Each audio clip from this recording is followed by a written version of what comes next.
Hi Maria. So my presentation will be about the theory model of positivism by me, Nicolas Salazar.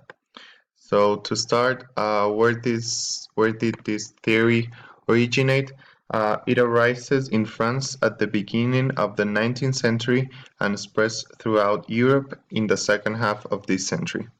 Among its pioneers, we can find some thinkers like Auguste Comte, who was the first one to coin this name, as well as other important thinkers of the time like Henry de Saint-Simon, and among other characters who used uh, these concepts of positivism, we can find important philosophers like David Hume and Immanuel Kant.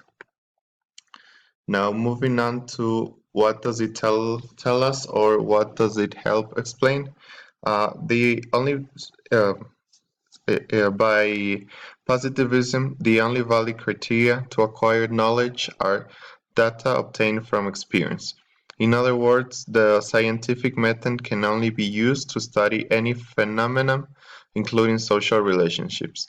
Uh, Positivism aims to be above and overcome idealism and materialism, two philosophical methods that were used before this one, and it is about eluding definitions about fundamental problems and focusing on positive knowledge on science data that is given experimentally. So, what is the main idea of this theory?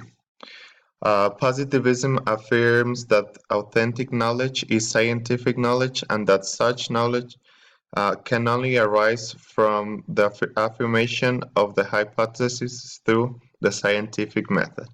It does not admit other knowledge as scientifically valid, but rather those that come from experience, reject, and so therefore it rejects all priori notion and every universal and absolute concept. The fact is the only scientific reality, and experience and induction the exclusive methods of science. So, what is the epistemology, ontology, and axiology? So, it is born from this epistemology that emerges in France, also at the beginning of the 19th century, and that says that knowledge about reality is objective.